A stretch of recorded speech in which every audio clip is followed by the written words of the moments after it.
From the Oklahoma newsroom, this is an OU update. I'm Jenny Carlson here with Jason Kersey. Jason, Sunday brought news that two wide receivers from the state of Texas, two pretty good wide receivers from the state of Texas, have verbally committed to Oklahoma and did it in relatively quick succession, almost like you thought they were doing it together.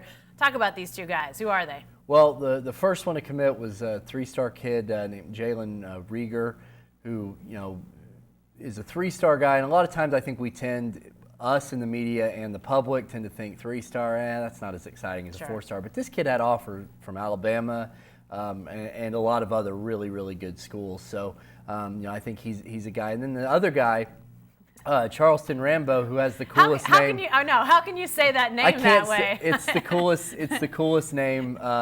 He will have the coolest name on the roster the second he shows up on campus. But we almost have to say it with some sort of movie trailer-like voice, don't we? Charleston Rambo. I think so. I think we might have to start doing that. I wish there was a way to write it that exactly. way, and maybe in italics every time we write it. But anyway, he's a four-star kid. Had a lot of good offers. He's a top 250 prospect according to Rivals, and really he continues a trend that this recruiting class has the potential to be the best one OU's had in years.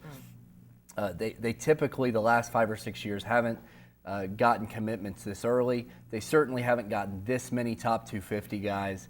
And right now they're really rolling. They're one of the hottest teams in the country recruiting right now, and it's been a long time since we've been able to say that. 2017 class now has 11 guys in it. What do you see when you look at that class? I mean, obviously they've still got spots to fill. Are there areas where you're thinking these are the spots they're going to look to fill? Because, I mean, wide receiver would have been one of those spots. I would say they need to continue to build that talent, but clearly these two guys will help with that. Yeah, I mean, this will help. They already have another wide receiver committed, another top guy, Cedarian Lamb, who's really highly recruited as well. And, I think the place to sort of look, just thinking about it, is the defensive line. I think this is the time that, Calvin Thibodeau, this would be good for him to really start taking advantage of this momentum and getting some guys in, because right now OU's in decent shape on the defensive line, but next year, they're going to lose, we're pretty sure, Charles Walker. They're going to lose Matt Diamond, and all of a sudden they're searching for people again. So to me, I think up front on defense is where they really need to make some strides. All right, we'll see what happens as recruiting continues for that 17 class. Be sure to stay with the best coverage team anywhere at newsok.com and every day in the Oklahoman.